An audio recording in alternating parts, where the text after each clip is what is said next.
선거에 이기려면 외국 기업 하나쯤 짓밟아야지. 브라질 정치인들이 삼성에 1,800억 벌금을 때리며 제물로 선택했습니다. 30년간 5조 원을 투자하고 2만 5천 명을 고용한 파트너를 하루아침에 노예주, 착취 기업으로 몰아붙였죠. 그들은 2억 명 시장을 포기하고 떠날 배짱이 없습니다. 하지만 삼성의 대답은 모두의 예상을 빗나갔습니다. 단 2개월 만에 20만 명이 일자리를 잃고 협력 기업들이 줄줄이 도산하며 도시가 폐허가 됐습니다. 비웃던 그들이 이제는 무릎 꿇고 제발 돌아와 달라 울부짖었습니다. 30년 신뢰를 밟아 뭉갠 오만의 대가, 그 참혹한 최후를 지금 바로 공개합니다. 저는 마르셀 김입니다. 상파울루에 있는 노동법 컨설팅 회사 카피바라 리갈의 대표 컨설턴트죠. 42입니다. 한인 3세예요. 20년간 한국 기업들의 브라질 진출을 도와왔어요. 노동법 자문, 현지 채용 컨설팅, 노사 분쟁 중재가 제 전문이죠.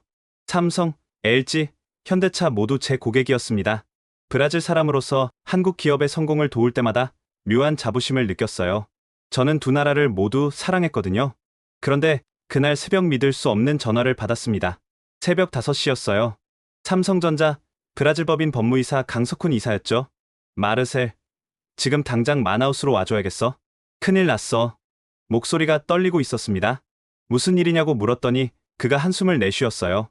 노동검찰청에서 우리를 고소했어. 손해배상 청구액이 1억 달러야.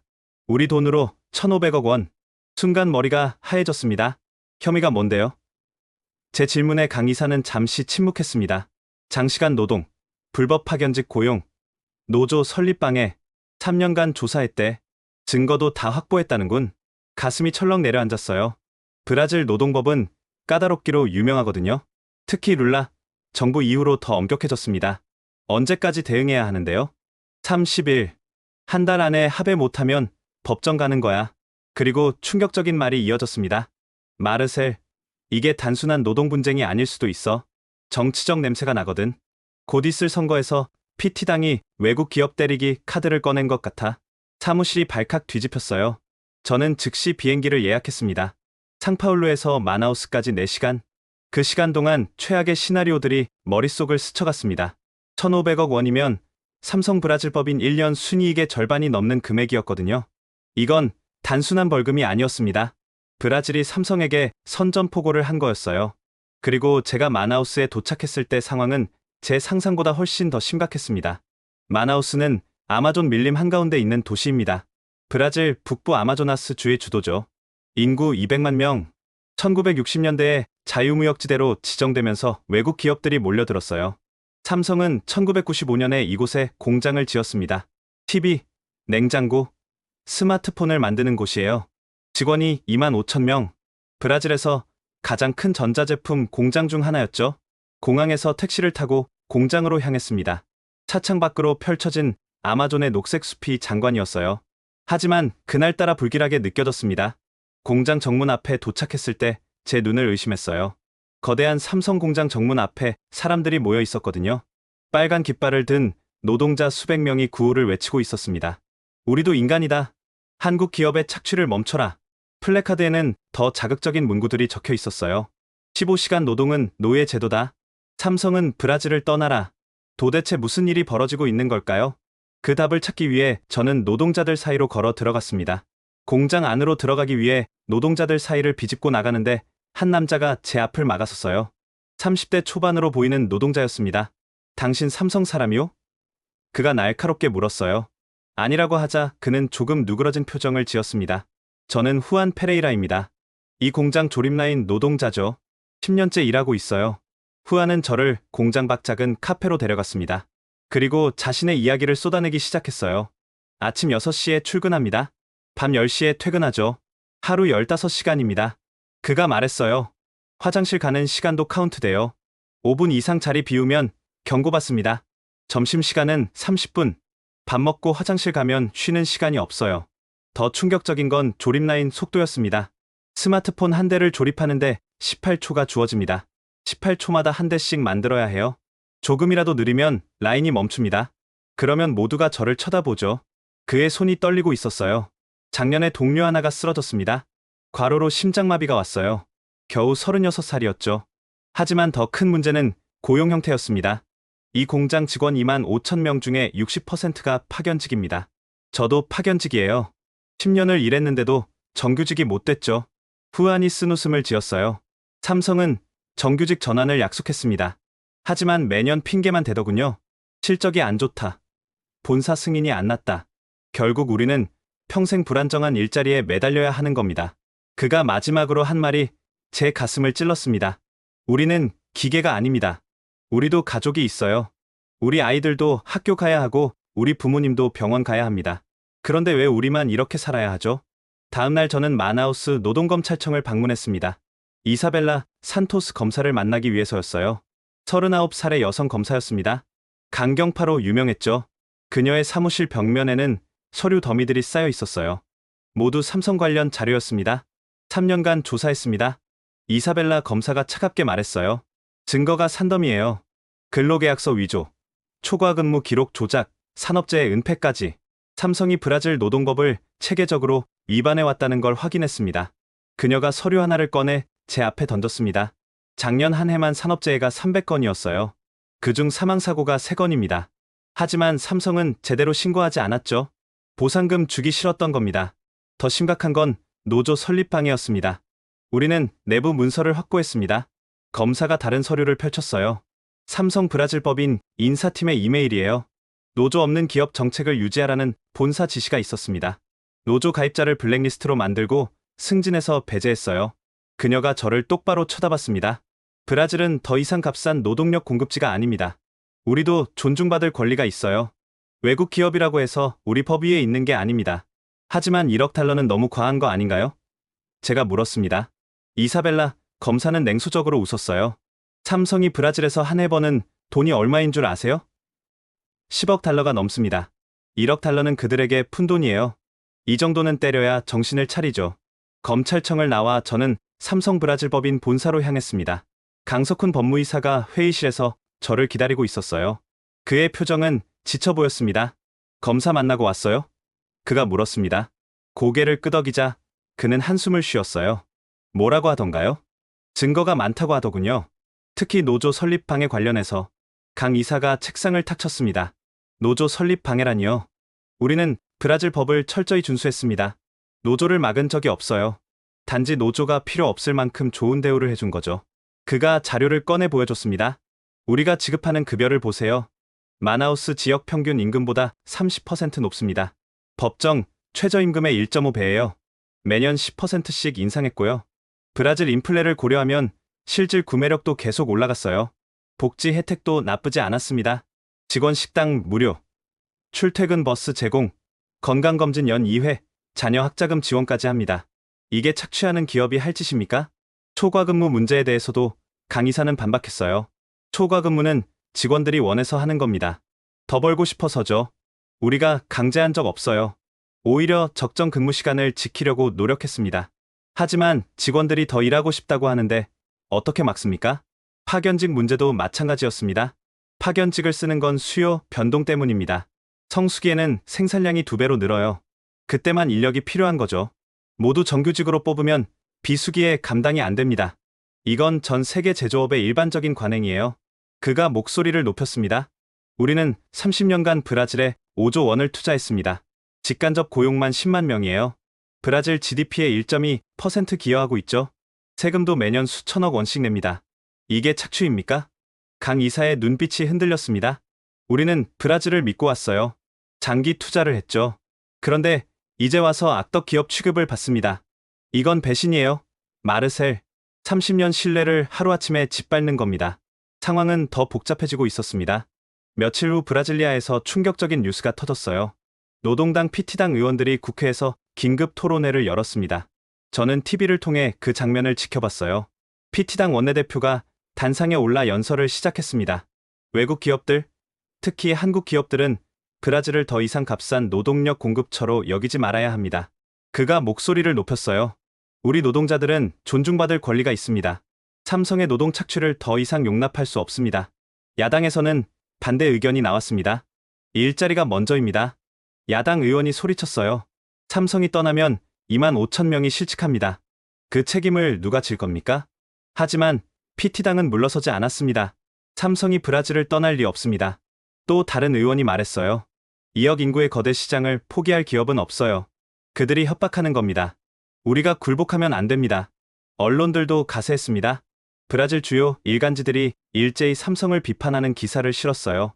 한국 기업의 이중잣대, 삼성 아마존에서 노동자 착취, 외국 자본의 오만함, 소셜미디어는 더 심각했습니다. 샵 삼성아웃이 트렌드 1위에 올랐어요. 삼성 제품 불매 운동을 선언하는 게시물들이 쏟아졌습니다. 저는 이때부터 불안감이 커지기 시작했어요. 이건 단순한 노사 분쟁이 아니었습니다. 정치가 개입한 거예요. 곧 있을 선거였거든요. PT당은 재집권을 위해 표가 필요했습니다. 외국 기업 때리기는 가장 쉬운 포퓰리즘 카드였죠. 노동자 편에 서는 모습을 보여주면 표가 몰려옵니다. 그리고 가장 좋은 타깃이 삼성이었어요. 한국 기업은 중국이나 미국 기업보다 정치적 보복이 약하니까요. 때리기 딱 좋은 상대였던 겁니다. 저는 강 이사에게 전화를 걸었습니다. 이사님, 이거 생각보다 훨씬 심각합니다. 정치권이 완전히 개입했어요. 선거용 카드로 쓰고 있습니다. 전화기 너머로 그의 무거운 한숨이 들렸습니다. 일주일 후 저는 예상치 못한 연락을 받았습니다.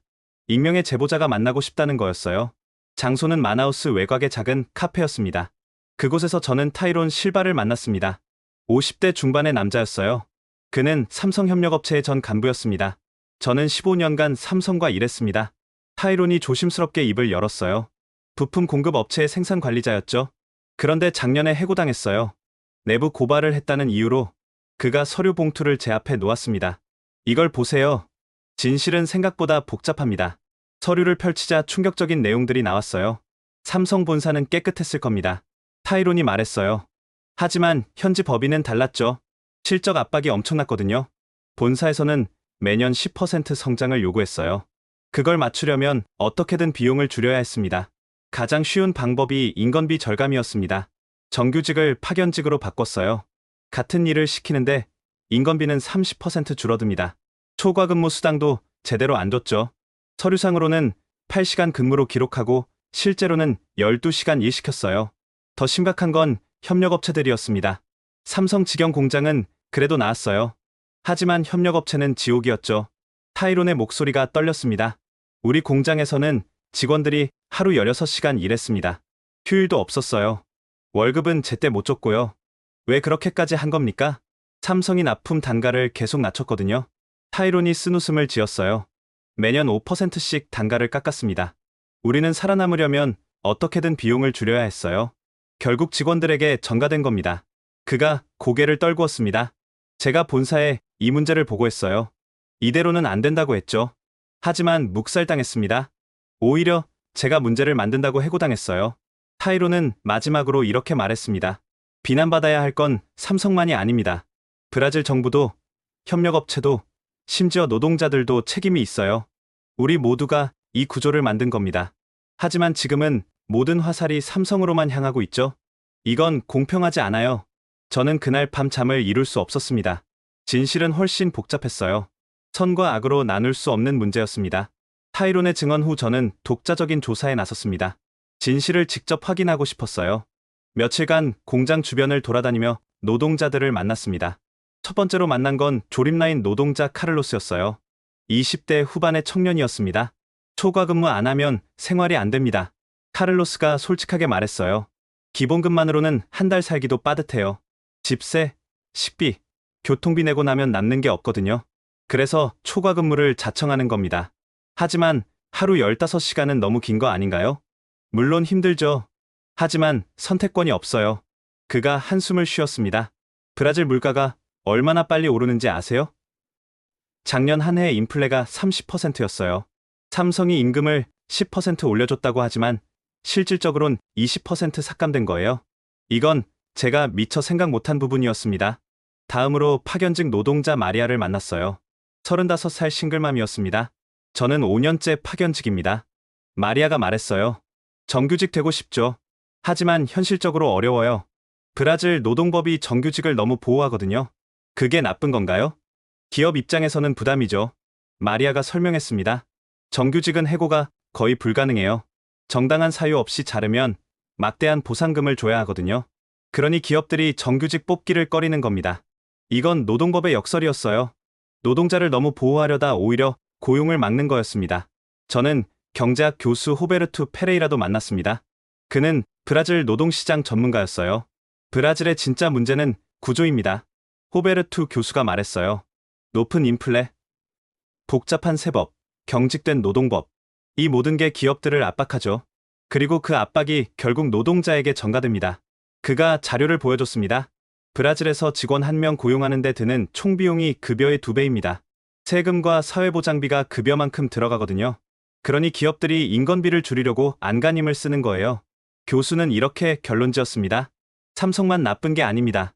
브라질의 모든 기업이 비슷해요. 아니, 브라질 기업들이 더 심하죠.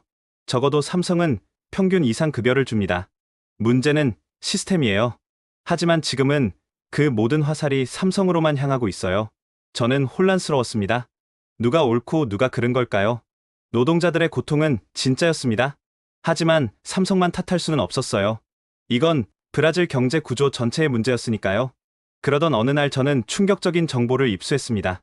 한 언론인 친구가 제게 비밀 문서를 건네준 거예요. 마르셀, 이거 봐. 검찰 수사에 정치적 배경이 있어. 친구 페드루가 속삭였습니다. 문서를 펼치자 놀라운 내용이 나왔어요.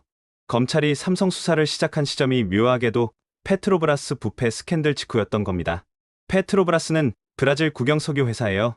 당시 엄청난 부패 스캔들에 휘말려 있었죠. PT당 고위 인사들이 뇌물을 받은 게 드러났습니다. 여론이 들끓었어요. 검찰이 여론 환기용으로 외국 기업 때리기를 시작한 거야. 페드루가 설명했습니다. 페트로브라스 스캔들에서 눈을 돌리려고 말이지. 더 충격적인 건 따로 있었습니다.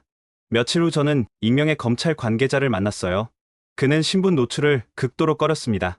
이사벨라 검사는 야심이 큽니다. 그가 조심스럽게 말했어요. 정치에 진출하고 싶어 하죠. 삼성 사건을 발판으로 삼으려는 겁니다.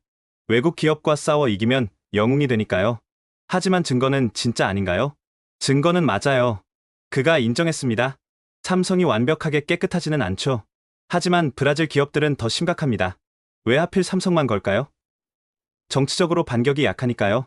그는 더 폭로했습니다. 검찰이 1억 달러를 청구한 것도 정치적 계산이에요. 진짜 받을 생각은 없어요. 협상 과정에서 5천만 달러 정도 받으면 성공이죠. 그래도 검찰의 대승리로 포장할 수 있으니까. 정치권의 움직임도 수상했습니다. 다음 주 PT당 주요 인사가 마나우스를 방문한다는 소식이 들렸어요. 삼성 공장 앞에서 노동자들과 연대 집회를 한다는 겁니다. 완벽한 선거 캠페인이었죠. 야당에서는 이를 비판했습니다. PT당이 일자리를 정치에 이용하고 있다. 야당 의원이 기자회견에서 말했어요. 삼성이 떠나면 책임질 건가요? 하지만 PT당은 자신만만했습니다. 삼성은 절대 안 떠납니다. 2억 시장을 포기할 리 없어요. 우리가 원칙을 지키는 겁니다. 저는 그날 밤 강 이사에게 모든 걸 보고했습니다. 이사님, 이건 단순한 노동 분쟁이 아닙니다. 정치, 쇼예요. 우리가 제물로 쓰이고 있습니다. 강 이사의 목소리는 차가웠습니다. 알고 있어요, 마르셀. 본사도 다 파악했습니다. 그래서 결정을 내렸어요. 우리는 정치 도구가 되지 않을 겁니다. 그 말의 의미를 저는 곧 알게 됐습니다. 2주일 후 운명의 협상이 시작됐습니다. 마나우스 한 호텔 회의실에서 3자 회담이 열렸어요. 삼성, 검찰, 노조 대표들이 한자리에 모였습니다. 저도 삼성 측 자문으로 참석했어요. 긴장감이 감돌았습니다. 이사벨라 검사가 먼저 입을 열었습니다. 삼성은 브라질 노동법을 심각하게 위반했습니다. 우리의 요구는 명확합니다. 1억 달러 배상금, 즉각적인 근로 환경 개선, 그리고 공개 사과. 후안 페레이라가 가세했어요. 우리 노동자들의 요구도 있습니다. 임금 50% 인상, 정규직 전환율 80% 보장, 노조 설립 허용. 강석훈 이사가 침착하게 대응했습니다. 먼저 오해를 풀고 싶습니다. 삼성은 브라질 법을 준수해왔습니다. 일부 미흡한 점이 있었다면 개선하겠습니다. 하지만 1억 달러는 과도합니다. 객관적인 손해액 산정이 필요해요. 객관적? 이사벨라 검사가 비웃었습니다. 3년간 착취한 대가입니다. 오히려 적은 거예요. 강 이사가 자료를 펼쳤습니다. 우리가 지급하는 평균 급여는 지역 평균보다 30% 높습니다. 복지 혜택까지 합치면 50% 이상이에요. 이게 착취입니까? 후안이 반박했습니다. 하지만 초과 근무를 강요했지 않습니까? 하루 15시간 일하게 만들었어요. 강요한 적 없습니다. 강 이사의 목소리에 힘이 들어갔어요. 직원들이 더 벌고 싶어서 자발적으로 신청한 겁니다. 우리가 뭘 잘못했나요? 자발적이라고요? 이사벨라가 서류를 꺼냈습니다. 이 증언 좀 보세요. 초과 근무 거부하면 불이익을 줬다고 나와 있어요. 협상은 평행선을 달렸습니다. 양측 모두 한치도 물러서지 않았어요. 저는 중재를 시도했습니다. 양측 모두 조금씩 양보하면 어떨까요? 대상금을 줄이는 대신 근로 환경은 확실히 개선하는 거죠. 하지만 이사벨라 검사는 고개를 저었습니다. 원칙의 문제입니다. 외국 기업이 브라질 법 위에 있지 않다는 걸 보여줘야 해요. 강 이사도 단호했습니다. 우리도 원칙이 있습니다. 부당한 요구는 받아들일 수 없어요. 4시간 동안 이어진 협상은 결국 결렬됐습니다. 휴회를 선언하고 모두 자리에서 일어났어요. 복도에서 강 이사가 저에게 말했습니다. 마르셀, 이건 협상이 아니에요. 정치 쇼죠. 그들은 우리가 굴복하길 바라는 겁니다. 그럼 어떻게 하실 건가요? 강 이사의 눈빛이 차갑게 변했습니다. 본사와 논의해야죠. 하지만 한 가지는 확실합니다. 우리는 정치 도구가 되지 않을 겁니다.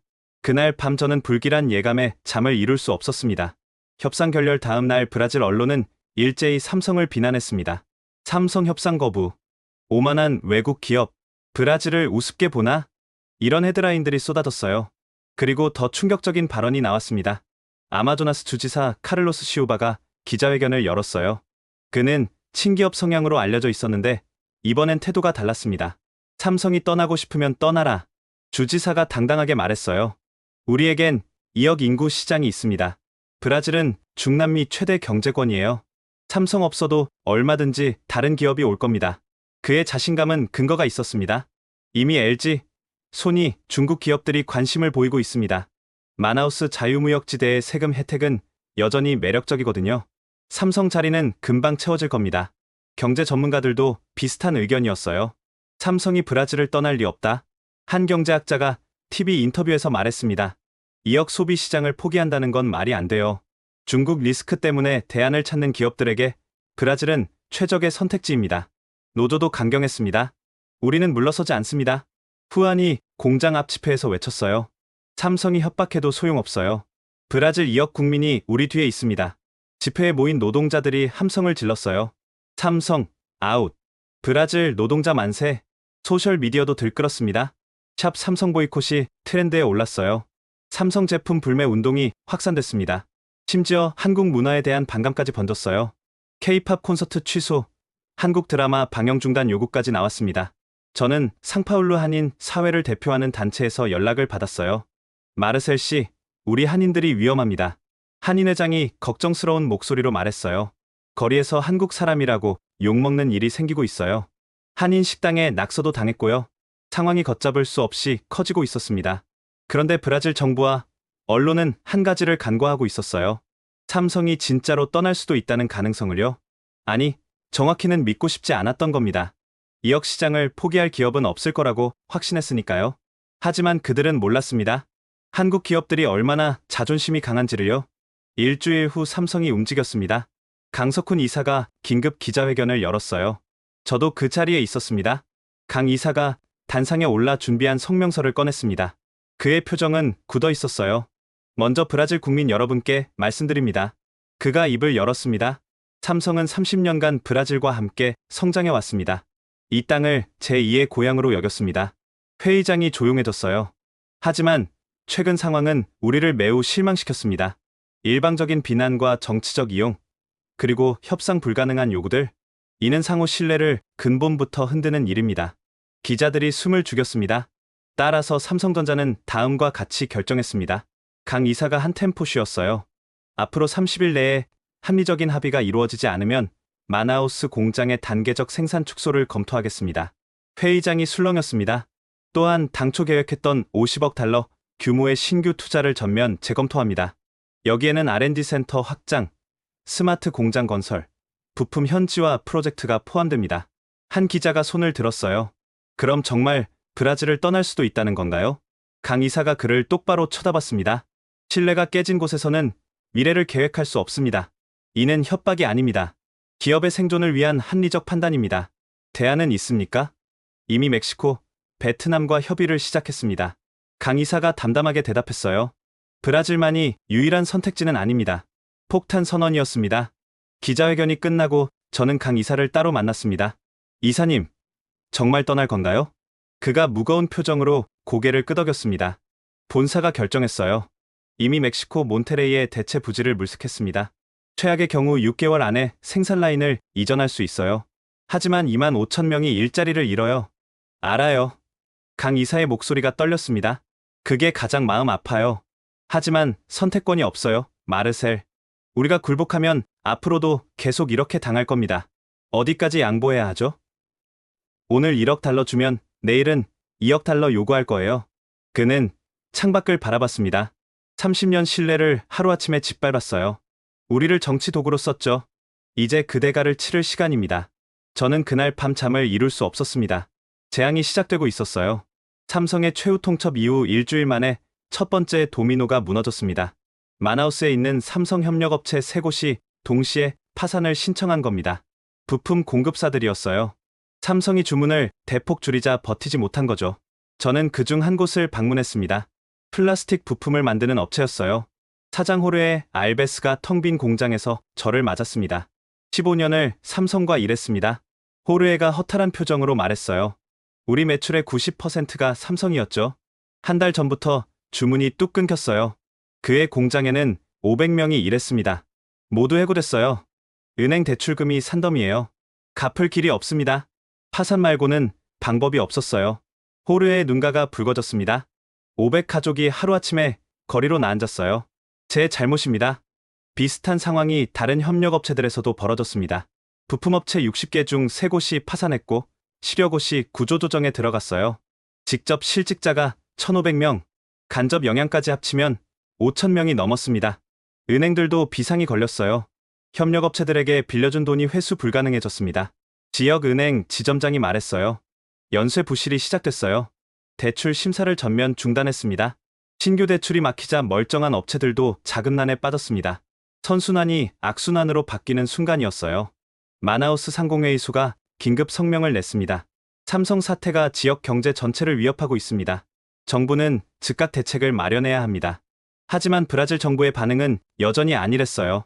일시적인 혼란일 뿐입니다. 노동부 장관이 말했습니다. 삼성은 결국 돌아올 겁니다. 그들은 아직도 삼성이 블러핑한다고 믿고 있었어요. 2억 시장을 포기할 리 없다고요. 하지만 저는 알고 있었습니다. 이건 시작에 불과하다는 거요. 협력업체 붕괴는 지역 경제 전체로 번졌습니다. 마나우스 시내가 급격하게 변하기 시작했어요. 제일 먼저 타격을 받은 건 식당가였습니다. 공장 주변 한인 식당 거리를 찾았을 때 제 눈을 의심했어요. 절반이 문을 닫았더군요. 영업 중인 곳들도 손님이 없어 텅 비어 있었습니다. 매출이 70% 떨어졌어요. 한인 이세기명수 씨가 한숨을 쉬었습니다. 점심시간이면 삼성 직원들로 가득 찼었는데 지금은 이 모양이에요. 그의 식당은 15년 됐다고 했어요. 이번 달 임대료도 못 냈습니다. 다음 달이면 문 닫아야 할 것 같아요. 영수 씨의 목소리가 떨렸습니다. 브라질에서 30년 살았는데 이렇게 될 줄은 몰랐어요. 주변 상가들도 연쇄 폐업했습니다. 편의점, 카페, 휴대폰 가게, 옷가게, 삼성 직원들을 상대로 장사하던 곳들이 줄줄이 무너졌어요. 부동산 시장은 더 심각했습니다. 삼성 직원들이 살던 아파트 단지를 방문했어요. 곳곳에 매물 광고가 붙어 있었습니다. 하지만 사는 사람이 없었어요. 한 달 만에 가격이 40% 떨어졌습니다. 부동산 중개인 파울루가 말했어요. 그런데도 안 팔려요. 누가 지금 마나우스에 집을 사겠어요? 주택담보대출을 받은 사람들이 가장 큰 타격을 받았습니다. 집값이 떨어져서 대출금보다 집값이 낮아졌어요. 전직 삼성 직원 루카스가 말했습니다. 팔아도 빚이 남아요. 그렇다고 월급도 없는데 대출 이자를 어떻게 갚습니까? 은행들이 압류에 나서기 시작했어요. 강제 퇴거당하는 가정이 속출했습니다. 교육기관도 직격탄을 맞았습니다. 사립학교 학생 수가 30% 감소했어요. 학부모들이 학비를 못 내니까요. 일부 학교는 폐교했습니다. 우리 학교 학생 절반이 삼성 직원 자녀였어요. 한 사립학교 교장이 말했습니다. 지금은 3분의 1이 자퇴했습니다. 교사들 월급도 못 주고 있어요. 학원가도 황폐화됐습니다. 영어 학원, 수학 학원, 컴퓨터 학원 대부분이 문을 닫았어요. 병원들도 위기였습니다. 삼성이 직원 의료보험을 지원했는데 그게 끊겼어요. 한 병원 원장이 말했습니다. 외래 환자가 절반으로 줄었습니다. 의사와 간호사를 해고해야 해요. 삼성이 후원하던 무료 건강검진 프로그램도 중단됐습니다. 마나우스가 서서히 죽어가고 있었습니다. 불과 한 달 전만 해도 활기찬 도시였는데 지금은 유령 도시가 되어가고 있었어요. 그리고 이건 시작에 불과했습니다. 협력업체 파산과 지역 경제 타격이 가시화되자 드디어 정부 내부에서 균열이 시작됐습니다. 불과 2주일 전만 해도 삼성이 떠나도 괜찮다고 호언장담했던 아마조나스 주지사 카를로스 시우바가 급격히 태도를 바꿨어요. 그가 긴급 기자회견을 열었어요. 중앙정부가 우리 지역 경제를 죽이고 있습니다. 주지사가 분노에 찬 목소리로 말했습니다. 마나우스 실업률이 한 달 만에 2배로 뛰었어요. 이건 재앙입니다. 그는 노동검찰청을 정면으로 비판했습니다. 검찰이 원칙만 고집하다가 수만 명을 거리로 내몰고 있습니다. 법도 중요하지만 민생이 먼저 아닙니까? 중앙정부와 지방정부의 대립이 수면 위로 떠올랐어요. 노동부 장관은 반박했습니다. 원칙의 문제입니다. 외국 기업이라고 해서 법 위에 있을 수는 없어요. 주지사는 단기적 이익만 보고 있습니다. 하지만 다른 주지사들도 카를로스를 지지하고 나섰어요. 상파울루 주지사가 성명을 냈습니다. 마나우스 사태는 남의 일이 아닙니다. 우리 주에도 한국 기업들이 많아요. 이런 식으로 가면 다 떠날 겁니다. 경제계도 목소리를 높였습니다. 브라질 산업연합회가 긴급 성명을 발표했어요. 투자 환경이 급격히 악화되고 있습니다. 외국 기업들이 브라질을 떠나고 있어요. 정부는 현실을 직시해야 합니다. 실제로 다른 외국 기업들도 불안해하고 있었습니다. 일본 자동차 회사 대표가 언론 인터뷰에서 말했어요. 삼성 사태를 예의주시하고 있습니다. 같은 일이 우리에게도 일어날 수 있으니까요. PT당 내부에서도 균열이 생겼습니다. 온건파 의원들이 당 지도부에 우려를 표했어요. 선거에 도움이 될 거라고 생각했는데 오히려 역풍이 불고 있습니다. 국민들이 일자리 걱정하기 시작했어요. 하지만 당 지도부는 여전히 강경했습니다. 우리는 물러서지 않습니다. 삼성은 결국 굴복할 겁니다. 저는 이 모든 상황을 지켜보며 생각했습니다. 정치인들은 아직도 모르는구나. 한국 기업들의 자존심이 얼마나 강한지를요. 그리고 며칠 후 그들의 착각이 여지없이 깨지는 순간이 왔습니다. 30일이 지났습니다. 합의는 이뤄지지 않았어요. 그리고 그날 삼성이 움직였습니다. 브라질리아 한 호텔에서 긴급 기자회견이 열렸어요.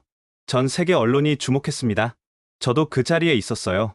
강석훈 이사가 단상에 올랐습니다. 그의 얼굴은 굳어 있었어요. 뒤에는 삼성 브라질법인 경영진들이 서 있었습니다. 먼저 30년간 삼성을 사랑해주신 브라질 국민 여러분께 감사드립니다. 강 이사가 입을 열었어요. 시작부터 불길한 느낌이었습니다. 감사라는 단어가 작별 인사처럼 들렸거든요. 삼성은 1995년 브라질에 첫 발을 디딘 이후 이 땅을 제2의 고향으로 여기며 함께 성장해 왔습니다. 마나우스 공장에서 2만 5천 명의 브라질 직원들과 함께 일하며 연간 50억 달러 이상을 브라질 경제에 기여해 왔습니다. 그가 잠시 멈추고 물을 한 모금 마셨어요. 회의장이 숨을 죽였습니다. 하지만 최근 상황은 우리에게 매우 실망스러웠습니다. 상호 신뢰와 존중이라는 비즈니스의 기본 원칙이 무너졌습니다. 일방적인 비난과 정치적 이용, 그리고 협상 불가능한 요구들은 우리를 깊은 고민에 빠뜨렸습니다. 기자들이 긴장한 표정으로 펜을 들었어요. 30일간의 기한이 지났습니다. 하지만 합리적인 합의는 이뤄지지 않았습니다.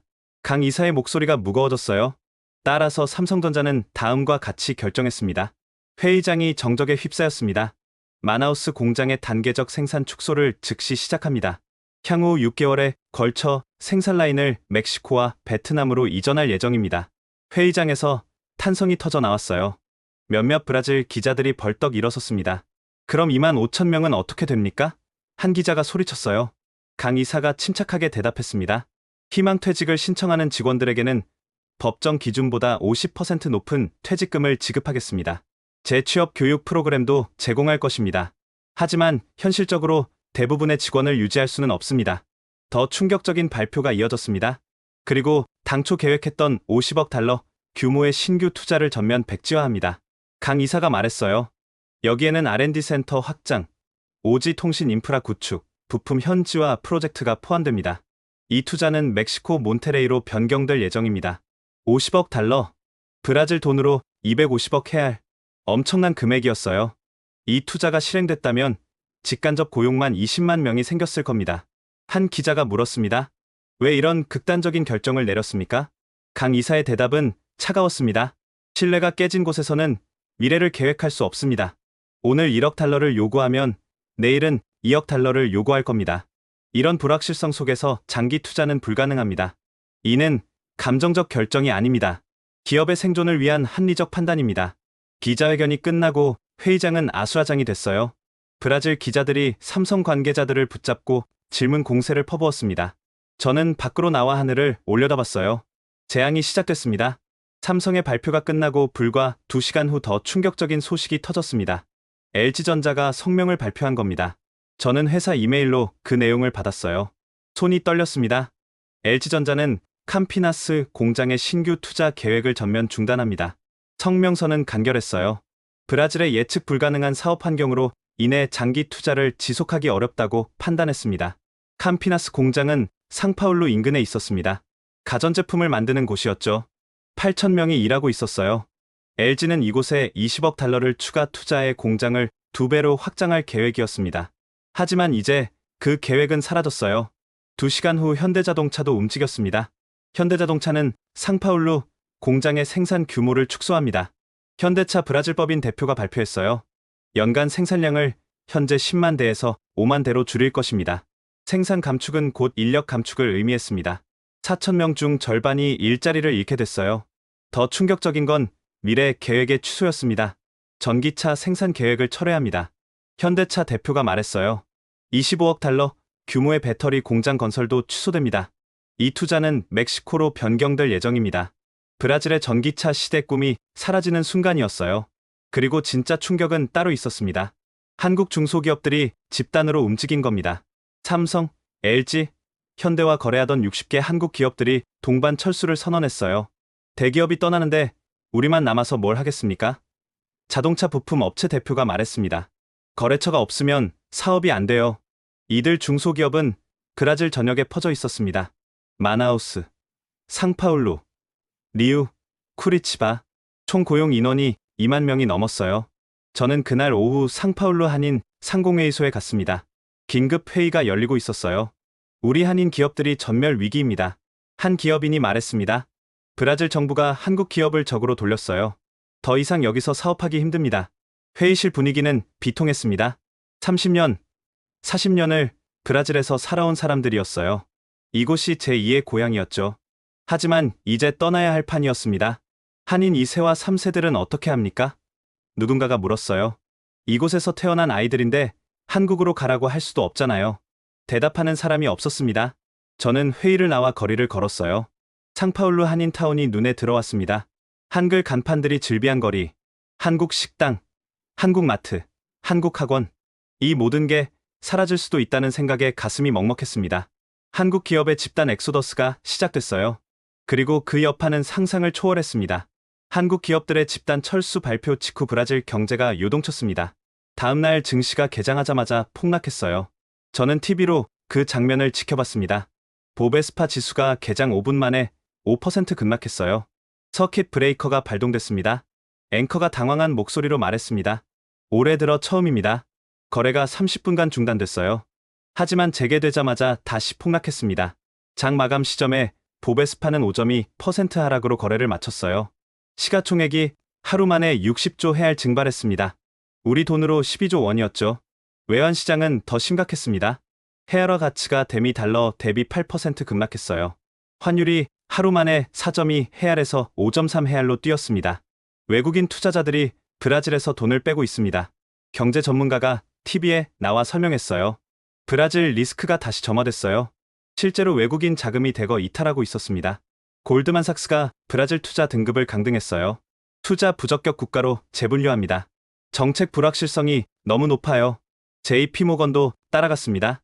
신흥국 포트폴리오에서 브라질 비중을 5%에서 2%로 축소합니다. 이는 단순한 숫자가 아니었어요. 수백억 달러의 투자 자금이 브라질을 떠난다는 의미였습니다. 브라질 정부도 비상이 걸렸습니다. 재무장관이 긴급 기자회견을 열었어요. 시장을 안정시키기 위해 모든 조치를 취하겠습니다. 외환 보유고를 사용해 환율 방어에 나설 것입니다. 하지만 시장의 신뢰는 이미 무너진 뒤였습니다. 기업들도 직격탄을 맞았어요. 한국 기업과 거래하던 브라질 기업들의 주가가 폭락했습니다. 물류회사, 부품업체, 건설사 모두 타격을 받았어요. 우리 매출의 40%가 한국 기업 관련이었습니다. 한 물류회사 사장이 말했습니다. 이제 그 매출이 사라졌어요. 회사를 유지할 수 없습니다. 실업 대란도 예고됐습니다. 노동부가 긴급 보고서를 발표했어요. 한국 기업 철수로 직접 실직자가 5만 명, 간접 영향까지 합치면 20만 명이 일자리를 잃을 것으로 추정됩니다. 5만 명? 브라질 전체 실업률을 2% 올리는 숫자였습니다. 경제 전문가들이 경고했어요. 이건 시작입니다. 한 경제학자가 말했습니다. 한국 기업 철수가 다른 외국 기업들에게 신호를 줄 겁니다. 브라질이 위험하다는 신호를요. 연쇄 철수가 일어날 수 있어요. 실제로 그런 조짐이 보였습니다. 일본 도요타가 신규 투자를 보류한다고 발표했어요. 독일 폭스바겐도 브라질 투자 계획을 재검토한다고 했습니다. 브라질 경제의 뿌리가 흔들리고 있었어요. 그날 밤 저는 창밖을 바라보며 생각했습니다. 이건 누구의 잘못일까요? 삼성일까요? 브라질 정부일까요? 아니면 우리 모두일까요? 답은 없었습니다. 다만 한 가지는 확실했어요. 이제 돌이킬 수 없는 강을 건넜다는 것. 재앙은 이제 시작일 뿐이었습니다. 2주일 후 저는 마나우스를 다시 방문했습니다. 도시는 완전히 달라져 있었어요. 공장 단지에 도착했을 때 제일 먼저 느낀 건 적막감이었습니다. 출퇴근 시간인데도 도로가 텅 비어 있었어요. 평소 같으면 차들로 막혔을 시간인데 삼성 공장 건물은 여전히 그 자리에 있었습니다. 하지만 주차장은 거의 비어 있었어요. 2만 5천 명이 일하던 곳에 이제 2천 명만 남았습니다. AS 센터 직원들 뿐이었죠. 공장 주변 상가들을 돌아봤습니다. 절반 이상이 문을 닫았더군요. 한인 식당 거리는 유령도시가 됐어요. 30개 식당 중 15개가 폐업했습니다. 영업 중인 곳도 손님이 없어 을씨년스러웠어요. 매일 적자예요. 아직 버티고 있는 한 식당 주인이 말했습니다. 임대료도 못 내고 있어요. 다음 달이면 저도 문 닫을 겁니다. 편의점도 가보니 선반이 텅텅 비어 있었어요. 물건을 들여올 돈이 없어요. 주인이 말했습니다. 손님도 없는데 재고를 채울 이유가 없죠. 그냥 남은 거 팔다가 접을 겁니다. 부동산 중개소는 아예 문을 닫았더군요. 거래가 완전히 끊겼으니까요. 아파트 단지를 방문했습니다. 삼성 직원들이 살던 곳이었어요. 800세대 중 500세대가 비어 있었습니다. 집주인들이 강제 퇴거를 시키고 있어요. 경비원이 말했습니다. 월세를 못 내니까요. 매일 이사 나가는 집이 있어요. 단지 놀이터에는 아이들이 없었어요. 평일 오후인데도 조용했습니다. 유치원과 학교를 그만둔 아이들이 많았거든요. 학원가도 황폐해졌습니다. 영어 학원을 방문했어요. 원장이 텅 빈 교실을 보여줬습니다. 학생이 90% 줄었어요. 원장이 한숨을 쉬었습니다. 삼성 직원 자녀들이 대부분이었거든요. 이제 월세도 못 내요. 다음 주에 문 닫습니다. 병원 상황도 심각했습니다. 마나우스 종합병원을 찾았어요. 외래 대기실이 한산했습니다. 환자가 절반으로 줄었어요. 병원 관계자가 말했습니다. 삼성이 직원들 의료보험을 지원했는데 그게 끊겼거든요. 사람들이 아파도 병원을 못 와요. 돈이 없으니까. 삼성이 후원하던 무료 진료소도 문을 닫았습니다. 저소득층 수천 명이 의료 혜택을 잃었어요. 가장 비참한 건 노숙자 증가였습니다. 도심 광장에 가보니 노숙자가 크게 늘었더군요. 대부분이 전직 삼성 직원들이었습니다. 집세를 못 내서 쫓겨났어요. 한 노숙자가 말했습니다. 퇴직금은 빚 갚는 데 다 썼고요. 가족도 떠났습니다. 처가 아이들 데리고 고향으로 갔어요. 그의 옆에 있던 다른 사람도 비슷한 처지였습니다. 재취업이 안 돼요. 40대 남자가 말했습니다. 마나우스에 일자리가 없어요. 다른 도시로 가려고 해도 이사 갈 돈이 없습니다. 범죄율도 급증했습니다. 경찰서를 방문했어요. 서장이 통계 자료를 보여줬습니다. 지난 한 달간 절도 사건이 3배로 늘었어요. 서장이 말했습니다. 실업자들이 생계형 범죄를 저지르고 있습니다. 경찰력으로 감당이 안 돼요. 약물 중독도 문제였습니다. 절망에 빠진 사람들이 마약에 손을 대기 시작했어요. 시청도 위기였습니다. 세수가 40% 감소했습니다. 시청 관계자가 말했습니다. 삼성이 내던 세금이 워낙 컸거든요. 이제 공무원 월급도 제때 못 줘요.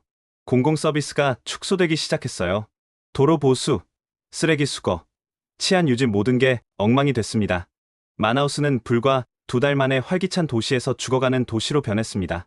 한때 아마존의 디트로이트라 불리던 곳이 이제는 폐허가 되어가고 있었어요. 그리고 이건 마나우스만의 문제가 아니었습니다. 마나우스의 재앙은 브라질 전국으로 번졌습니다. 상파울루에서도 연쇄 실직이 일어났어요. LG와 현대차 관련 일자리 6천 명이 사라졌습니다. 상파울루도 안전하지 않아요. 한 경제학자가 경고했습니다. 한국 기업들이 브라질 GDP의 1.5%를 차지했거든요. 이들이 떠나면 경제 전체가 흔들립니다. 실제로 그런 조짐이 나타났습니다. 브라질 중앙은행이 긴급 보고서를 냈어요. 한국 기업 철수로 올해 GDP 성장률이 0.5% 하락할 전망입니다. 실업률은 2% 증가할 것입니다. 0.5%. 작아 보이지만 실제로는 엄청난 숫자였어요. 브라질 경제 규모로 환산하면 100억 달러 손실이었습니다. 전국 직접 실직자 수가 5만 명을 넘어섰어요. 간접 영향까지 합치면 20만 명이 일자리를 잃었습니다. 정치권도 술렁였습니다. 이건 경제 재앙입니다. 야당 대표가 국회에서 외쳤어요. PT당의 포퓰리즘이 나라를 망치고 있습니다. 책임을 져야 합니다. 하지만 PT당은 여전히 강경했어요. 일시적 어려움일 뿐입니다. 노동부 장관이 말했습니다. 우리는 원칙을 지켰어요. 외국 기업이라고 법 위에 있을 수는 없습니다. 국민 여론은 분열됐습니다. 어떤 사람은 정부를 지지했고 어떤 사람은 비난했어요. 하지만 한 가지는 분명했습니다. 브라질 경제가 심각한 위기에 빠졌다는 것. 그리고 그 대가를 국민들이 치르고 있다는 것. 재앙은 이제 돌이킬 수 없는 수준에 이르렀습니다. 3주일이 지난 어느 날 저는 예상치 못한 연락을 받았습니다. 후안 페레이라였어요. 파업을 주도했던 노조 대표. 마르셀 씨, 만나고 싶습니다. 제발요. 그의 목소리는 간절했습니다. 우리는 마나우스 외곽의 한 카페에서 만났어요. 후안의 모습은 처참했습니다. 눈은 충혈돼 있었고 수염은 덥수룩했어요. 불과 2달 전 자신감 넘치던 모습은 온데간데 없었습니다. 제가 모든 걸 망쳤습니다. 후안이 고개를 숙였어요. 눈물이 뚝뚝 떨어졌습니다. 삼성 공장 정문 앞에서 무릎 꿇고 사과했어요. 2,000명이 지켜보는 앞에서요. 그날 장면을 저도 뉴스로 봤습니다. 노조 간부들이 집단으로 무릎을 꿇었던 거였죠. 우리가 잘못했습니다. 2억 시장만 믿고 너무 나갔습니다. 삼성과 한국 기업들에게 진심으로 사과드립니다. 후안이 당시 했던 말을 되풀이했어요. 그렇게 말하는데 가슴이 찢어지는 것 같았습니다. 왜 그렇게까지 강하게 나갔습니까? 제가 물었습니다. 후안이 쓴 웃음을 지었어요. 정말로 우리가 이길 줄 알았어요. 2억 시장, 브라질의 힘, 정부의 지원, 모든 게 우리 편인 것 같았거든요. 삼성이 절대 못 떠날 거라고 확신했습니다. 그의 목소리가 떨렸습니다. 하지만 틀렸어요. 완전히 틀렸죠. 한국 기업들이 얼마나 자존심이 강한지 몰랐습니다. 그들은 돈보다 신뢰를 더 중요하게 여기더군요. 후안은 개인적으로도 큰 타격을 받았다고 했어요. 제 가족이 저를 떠났습니다. 아내가 아이들 데리고 고향으로 갔어요. 당신 때문에 우리가 이렇게 됐다고 하더군요. 집도 잃었어요. 대출금을 못 갚아서 은행에 빼앗겼습니다. 그는 지금 친구 집에 얹혀 살고 있다고 했습니다. 거리에서 사람들이 저를 욕해요. 내가 파업만 안 했어도 우리가 일자리를 잃지 않았을 거라고. 맞는 말이에요. 다 제 잘못입니다. 후안은 마지막으로 이렇게 말했습니다. 삼성에게 전해주세요. 정말 미안하다고. 우리가 바보였다고. 돌아와 달라고. 그가 제 손을 붙잡았어요. 제발 전해주세요. 저는 아무 말도 할 수 없었습니다. 그저 고개만 끄덕일 뿐이었어요. 승리라고 믿었던 파업이 자신의 인생을 파괴했습니다. 그리고 수만 명의 삶도 함께. 사태가 걷잡을 수 없이 커지자 마침내 대통령이 움직였습니다. 한 달 만에 지우마 호세프 대통령이 긴급 대국민 담화를 발표한 겁니다. 전국이 TV 앞에 모였어요. 저도 호텔 방에서 지켜봤습니다. 오후 8시 대통령이 화면에 나타났습니다. 그녀의 얼굴에는 피로가 가득했어요. 평소에 강단 있는 모습은 찾아볼 수 없었습니다. 친애하는 국민 여러분. 지우마가 입을 열었어요. 목소리가 떨리고 있었습니다. 오늘 저는 무거운 마음으로 여러분 앞에 섰습니다. 그녀가 잠시 말을 멈췄어요. 숨을 깊이 들이쉬는 게 보였습니다. 우리 정부가 실수를 저질렀습니다. 그 한마디에 온 나라가 충격에 빠졌어요. 브라질 대통령이 공개적으로 잘못을 인정하는 건 극히 이례적인 일이었습니다. 성급한 판단으로 소중한 파트너를 잃었습니다. 삼성을 비롯한 한국 기업들은 30년간 브라질과 함께 성장해 온 동반자였습니다. 우리는 그들의 기여를 제대로 평가하지 못했어요. 지우마의 목소리가 더 낮아졌습니다. 5만 명의 브라질 국민이 직접 일자리를 잃었습니다. 간접 영향까지 합치면 20만 명입니다. 이는 단순한 숫자가 아닙니다. 20만 가족의 삶이 무너진 겁니다. 이 모든 책임은 정부에 있습니다. 대통령의 사과는 계속됐어요. 법 집행도 중요하지만 국민의 생계가 더 중요합니다. 우리는 원칙만 고집하다가 현실을 놓쳤어요. 이는 명백한 정책 실패입니다. 그리고 구체적인 대책을 발표했습니다. 한국 기업들의 복귀를 간청합니다. 지우마가 말했어요. 이를 위해 다음과 같은 조치를 즉각 시행하겠습니다. 첫째, 10년간 법인세 전액 면제. 둘째, 토지 무상 제공. 셋째, 노동법 특례 적용. 넷째, 정부 보조금 지원. 파격적인 조건들이었습니다. 불과 2달 전 삼성에게 1억 달러를 요구했던 정부가 이제는 세금을 면제해 주겠다고 나선 거예요. 삼성이 떠나기 전 요구했던 모든 조건을 수용하겠습니다. 대통령이 말했습니다. 심지어 그 이상도 제공할 용의가 있습니다. 제발 돌아와 주십시오. 지우마의 눈가가 붉어졌어요. 저는 오늘 대통령으로서가 아니라 한국민으로서 말씀드립니다. 한국 기업 여러분, 브라질은 여러분을 필요로 합니다. 다시 한번 기회를 주십시오. 담화가 끝났습니다. TV 화면이 꺼졌어요. 저는 창밖을 바라봤습니다. 브라질이 무릎을 꿇었어요. 국가 수반이 외국 기업에게 애원하는 전례 없는 일이 벌어진 겁니다. 하지만 이미 너무 늦은 건 아닐까요? 대통령 담화 다음 날 저는 강석훈 이사에게 전화를 걸었습니다. 이사님, 대통령 담화 보셨죠? 완전히 백기투항인데요. 이제 돌아가실 건가요? 강 이사의 대답은 예상 밖이었습니다. 검토하겠습니다. 검토? 수용이 아니라요? 마르셀, 신뢰는 한번 깨지면 회복하기 어려워요. 그의 목소리는 차갑게 식어 있었습니다. 오늘 이런 조건을 제시하면 내일은 또 뒤집을 수 있어요. 우리는 더 이상 브라질 정부를 믿을 수 없습니다. 하지만 대통령이 직접 사과했잖아요. 사과만으로는 부족합니다. 강 이사가 단호하게 말했어요. 우리는 이미 멕시코에 600억 원을 투자했어요. 공장 부지를 매입했고 일부 설비 이전도 시작했습니다. 이제 와서 다시 브라질로 돌아가라고요? 그의 말에는 일리가 있었습니다. 그리고 직원들은 어떻게 합니까? 강 이사가 물었어요. 2만 3천 명을 해고했어요. 이미 퇴직금도 다 줬고요. 이제 와서 다시 돌아오라고 할 수 있습니까? 그 사람들의 삶은 이미 망가졌어요. 저는 할 말을 잃었습니다. 다음 날 삼성이 공식 입장을 발표했어요. 저도 기자회견장에 있었습니다. 브라질 정부의 제안에 감사드립니다. 삼성 대변인이 말했습니다. 하지만 현재로서는 브라질 투자 계획이 없습니다. 기자들이 술렁였어요. 멕시코 공장 건설이 이미 진행 중입니다. 베트남으로도 생산 라인 일부가 이전됐고요. 이 계획들은 변경 없이 추진될 예정입니다. 그럼 브라질과는 완전히 끝난 건가요? 한 기자가 물었습니다. 대변인이 잠시 망설였어요. AS 센터는 유지하겠습니다. 2,000명 정도의 인력은 남을 겁니다. 기존 제품에 대한 서비스 책임은 다하겠다는 의미입니다. 신규 투자는요? 당분간은 계획이 없습니다. 대변인이 차갑게 대답했어요. 브라질 사업 환경을 지속적으로 모니터링하겠지만 현재로서는 투자 불가 판정입니다. 냉혹한 현실이었습니다. 삼성은 돌아오지 않을 거예요. LG와 현대차도 비슷한 입장을 냈습니다. 브라질은 우리의 투자 우선순위에서 제외됐습니다. LG 관계자가 말했어요. 멕시코, 베트남, 인도네시아가 더 안정적인 투자처입니다. 현대차도 마찬가지입니다. 현대차 대변인이 말했습니다. 한번 잃은 신뢰는 쉽게 회복되지 않아요. 브라질 정부가 진심으로 변했는지 시간을 두고 지켜볼 겁니다. 시간을 두고 지켜본다. 사실상 거부였습니다. 한국 중소기업들은 더 단호했어요. 절대 안 돌아갑니다. 한 기업 대표가 말했습니다. 한번 당한 걸로 충분해요. 브라질은 우리에게 트라우마예요. 브라질 정부의 애원은 거절당했습니다. 파격적인 조건도 소용없었어요. 신뢰는 돈으로 살 수 없다는 걸 브라질은 너무 늦게 깨달았습니다. 한국 기업 사태는 예상대로 다른 외국 기업들에게도 영향을 미쳤습니다. 도미노가 무너지기 시작했어요. 먼저 일본 기업들이 움직였습니다. 도요타가 신규 투자 보류를 발표했어요. 브라질 투자 환경을 재평가하고 있습니다. 한국 기업 사태를 예의주시하고 있습니다. 혼다도 따라갔습니다. 오토바이 공장 확장 계획을 무기한 연기합니다.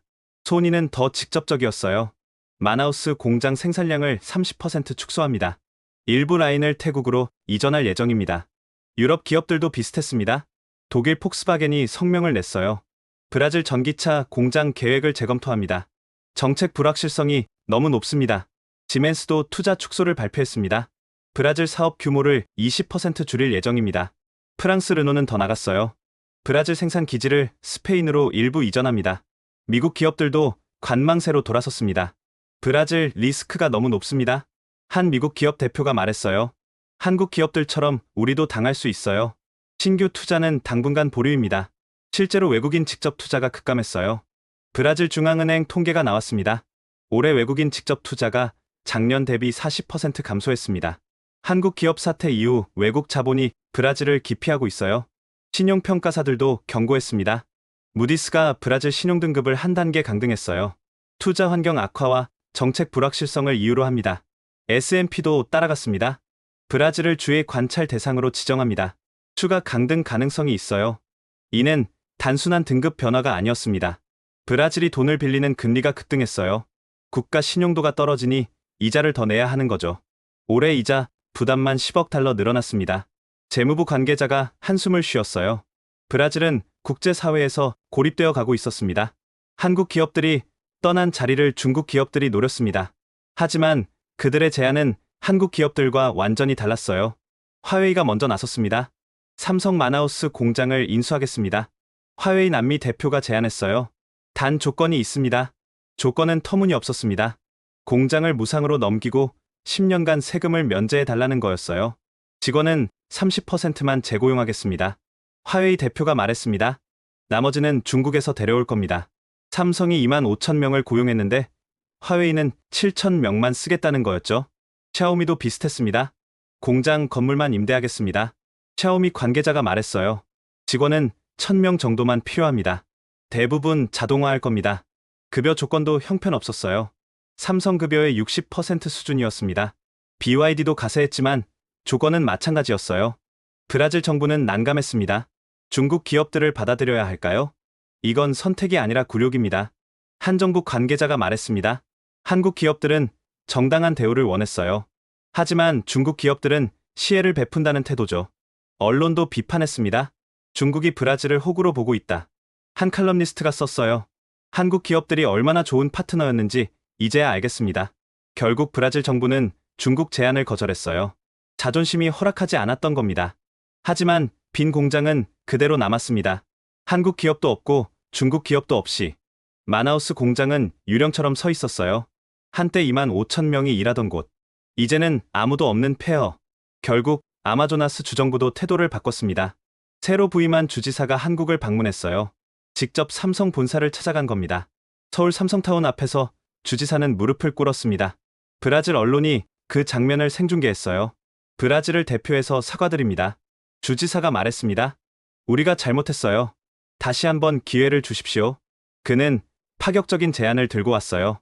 50년 무상 토지 제공, 20년간 모든 세금 면제, 전력 무료 공급, 항만 사용료 면제, 브라질이 줄 수 있는 거의 모든 혜택이었습니다.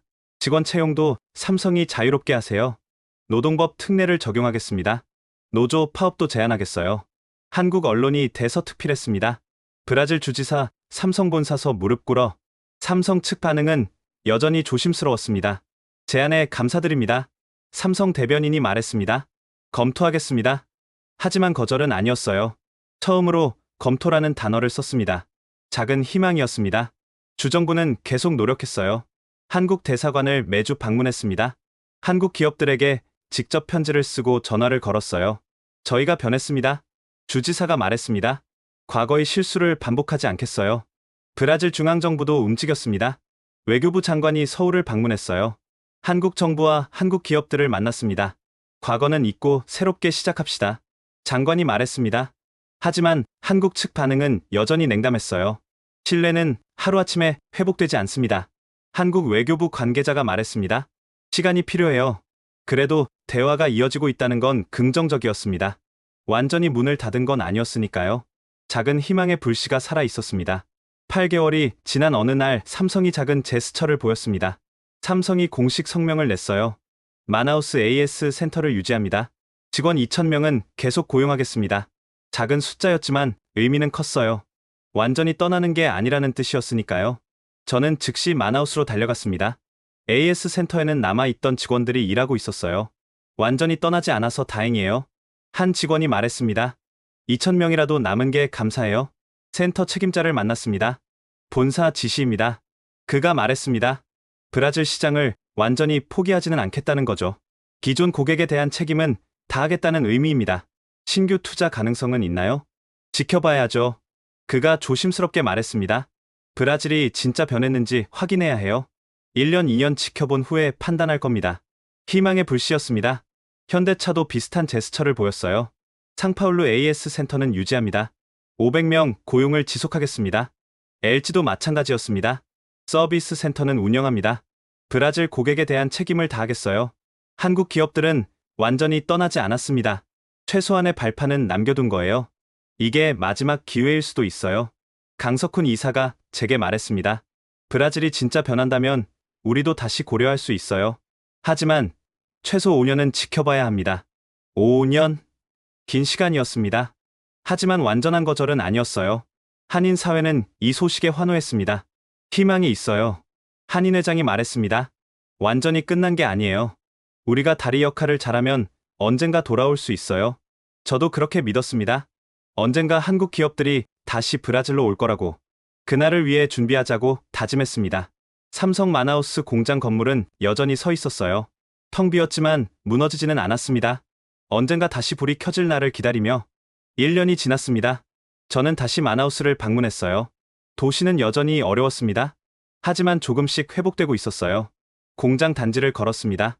삼성 공장은 대부분 비어 있었지만 일부 구역에서 사람들이 일하고 있었어요. AS 센터 직원들이었습니다. 우리라도 남아서 다행이에요. 한 직원이 말했습니다. 완전히 텅 비었으면 더 절망적이었을 거예요. 주변 상가들도 서서히 문을 다시 열고 있었어요. 중국 기업이 작은 공장을 차렸어요. 한 식당 주인이 말했습니다. 직원이 많지는 않지만 그래도 손님이 조금 늘었어요. 중국 기업 몇 곳이 빈 공간에 들어왔습니다. 하지만 규모는 삼성의 10분의 1도 안 됐어요. 부동산 시장은 아직 침체 상태였습니다. 집값이 반토막 난 채로 유지되고 있어요. 부동산 중개인이 말했습니다. 회복하려면 5년은 걸릴 것 같아요. 학교와 병원은 규모를 줄여서 운영 중이었습니다. 학생 수가 예전의 60%예요. 한 교장이 말했습니다. 그래도 문 닫지 않고 버티고 있어요.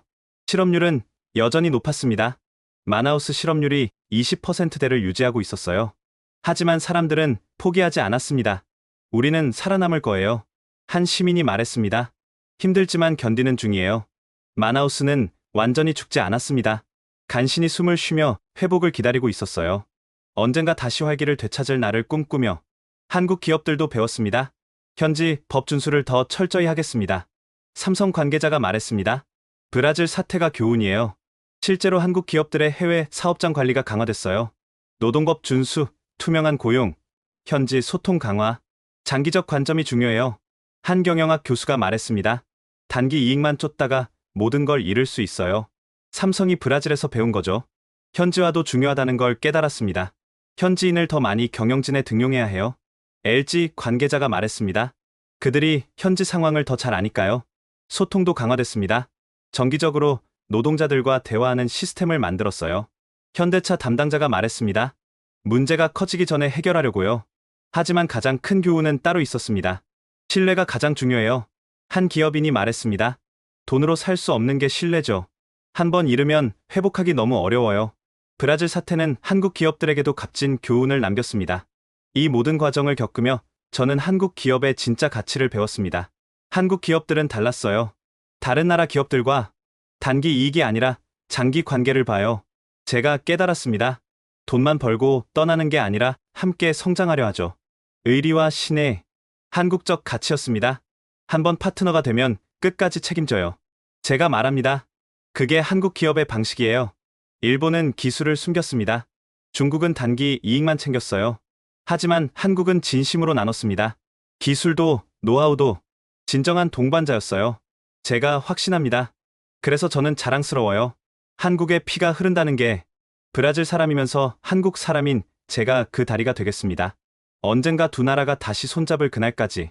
지금까지 브라질 마나우스에서 3년간 한부 관계를 지켜본 마르셀 김 씨의 이야기 어떠셨나요? 2억 시장의 오만이 어떻게 20만 명의 비극을 만들었는지, 30년 신뢰가 얼마나 쉽게 무너질 수 있는지 보셨을 겁니다. 하지만 완전히 끝난 건 아닙니다. 작은 희망의 불씨가 남아있어요. 언젠가 한국 기업들이 다시 브라질로 갈 수 있도록 마르셀 씨 같은 분들이 다리를 놓고 있죠. 이 이야기는 우리에게 중요한 교훈을 줍니다. 신뢰는 쌓기엔 오래 걸리지만 무너지는 건 한순간이라는 것. 오만은 언젠가 대가를 치른다는 것.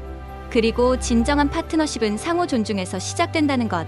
한국 기업의 진짜 가치를 전 세계에 알리기 위해 이 영상을 공유해주세요. 우리 기업들이 얼마나 진정성 있게 해외에서 일하고 있는지 많은 분들이 알아야 합니다. 그리고 여러분의 생각을 댓글로 들려주세요. 구독과 좋아요도 잊지 마시고요. 다음에도 더 놀라운 이야기로 찾아뵙겠습니다. 지금까지 감동 편지함이었습니다.